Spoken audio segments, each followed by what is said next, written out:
ketemu Rasulullah itu di depan makam Sunan Kudus, Kiai. Jarak 1 meter saya sama Rasulullah. Jarak 1 meter dengan Rasulullah. Berarti deket banget kan? Muhammad Maulana Ishaq Kudus siap dengan konsekuensinya. Yang pertama, 1, mati dalam 10 hari. Kalau dia berbohong, siap mati dalam 10 hari atas sumpahnya itu ya. Setelah bersumpah 10 hari kemudian, Maulana Ishaq itu Berkat dukungan teman-teman semua, channel ini masih bisa bertahan di sosial media sampai sekarang ya. Terima kasih yang sebesar-besarnya. Semoga Allah Subhanahu wa taala membalas dengan rezeki yang lebih besar lagi. Semoga menjadi pahala jariah bagi siapapun yang ingin mendukung dakwah kami di channel ini agar terus bertahan di sosial media. Silahkan scan kris yang ada di layar. Assalamualaikum warahmatullahi wabarakatuh. Di Indonesia kayaknya semakin bertambah aja nih orang-orang halu gitu ya. Orang-orang yang serupa dengan Mama Gufron. Karena memang orang-orang seperti Mama Gufron di negara kita itu kan diapresiasi, dikasih penghargaan. Jadi banyak penerus-penerusnya, banyak orang lain yang juga meniru nih apa yang dilakukan Mama Gufron, jadi halu juga. Nah, di video ini ada seseorang yang bernama Muhammad Maulana Ishaq ya. Dia ngaku sebagai utusan Rasulullah dan dia katanya bermimpi ketemu Rasulullah, lalu Rasulullah memberikan perintah ini dan itu. Bahkan dia berani disumpah menggunakan Al-Quran. Kalau kita lihat yang megangin Al-Qurannya itu Gus Fuad Pleret ya. Ya, kita tahu ya bahwa Gus Fuad Pleret ini adalah orang yang cukup dekat juga dengan Mama Gufron. Artinya ya orang-orang yang ada di video ini circle-nya Mama Gufron lah gitu ya. Coba kita lihat dulu videonya. Saya Muhammad Maulana Ishaq, orang Kudus asli. Orang Kudus ya. Kudus tuh Jawa mana ya? Kudus Jawa Tengah ya. Kudus tuh Jawa Tengah. Kelahiran Kudus dan menetap di Kudus. Jika saya berbohong mengaku diutus Rasulullah padahal bukan, jika saya tidak bermimpi berjumpa dengan Rasulullah dan mengaku bermimpi, jika saya berbohong dan mencatut nama Nabi dalam cerita voice note saya Muhammad Maulana Ishaq Kudus siap dengan konsekuensinya. Yang pertama, 1, mati dalam 10 hari. Kalau dia berbohong, siap mati dalam 10 hari atas sumpahnya itu ya. Yang pertama itu. Di kamar sendiri, di rumah sendiri, biar tidak orang, Kiai. Yang adalah Allah dengan tangan Rasulullah sendiri. Yang kedua, saya siap masuk neraka pertama kali di antara umat Rasulullah Muhammad. Dan saya siap untuk keluar dari neraka terakhir kali di antara kalangan umat Rasulullah Muhammad, karena saya telah menyampaikan bahwa Ba'alawi munqati'un wa maudhu'un, nasabnya terputus dari Nabi dan penuh dengan rekayasa kepalsuan.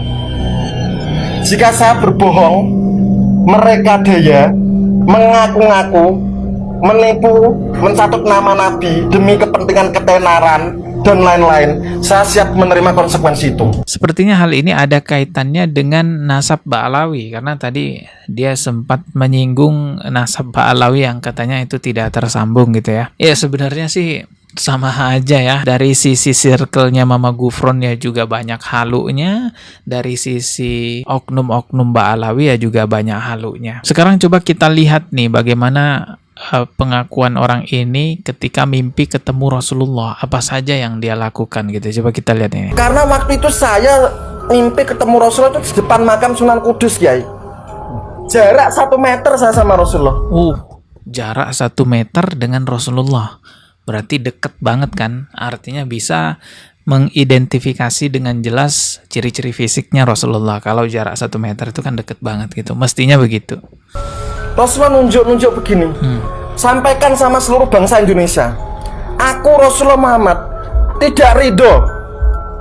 Beliau sambil gigi geraham beradu menahan marah, tangan sebelah kiri terkepal karena menahan marah, bukan melampiaskan tapi ditahan. Aku sambil nunjuk dadanya gini, Kiai, aku Rasulullah Muhammad tidak ridho, aku Rasulullah Muhammad murka.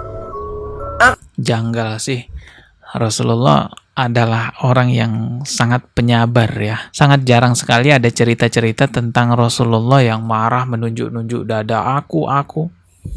Ini ceritanya janggal, guys. Rasulullah Muhammad benci terhadap orang yang mengaku duriatku, keturunanku, mengaku nasabku, mengambil silsilah nasabku, digunakan untuk menginjak umatku, menghina umatku, memeras darah dan keringat. Kemudian Rasulullah mengatakan, buka saya muslim. Oh, ini intinya mereka itu mau menolak nasab oknum Ba'alawi ya, orang-orang dari kalangan Bani Ba'alawi. Kita fokus aja bahas masalah pengakuan dia mimpi ketemu Rasulullah ya. Masalah nasab itu sudah banyak yang bahas ya. Setelah bersumpah 10 hari kemudian, Maulana Ishak itu mati, guys. Ya enggak, dia enggak mati kok. Dia bikin video pamer bahwa dirinya masih hidup dalam jangka waktu 10 hari. Ini katanya menandakan bahwa dia memang benar-benar utusan Nabi gitu. Aduh, ada aja ya. Halo, coba kita lihat nih dulu videonya. Ini saya Muhammad Maulana Ishak, orang Kudus yang kemarin mubahalah 10 hari masih hidup. Ini mau makan ya, Ini masih hidup. Ini mau makan ya. Nih utusan Rasul loh. Kayak gini tingkahnya, kita lihat nih. Gak ada apa-apa, memang utusan beneran kok. Gak boleh ngaku kenapa. Aman, dilindungi Polres Kudus. Aman karena dilindungi Polres Kudus. Maksudnya? Ya saya nggak tahu ya apakah memang benar orang ini dilindungi Polres Kudus atau enggak. Ya kita lanjutkan lagi videonya. Terima kasih ya telah perhatian. Kalian lihat nih terakhir videonya. Masa ada utusan Nabi kayak begini? Perhatian.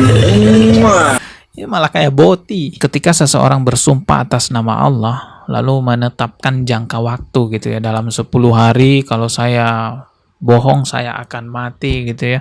Lalu kemudian lewat 10 hari ternyata dia masih hidup. Itu bukan berarti dia jujur, karena mengenai ketetapan waktu hukuman atau azab dari Allah itu kita tidak bisa intervensi, kita tidak bisa ngatur Allah. Pokoknya jangan sampai lewat 10 hari ya, ini harus dihukum, nggak bisa teman-teman.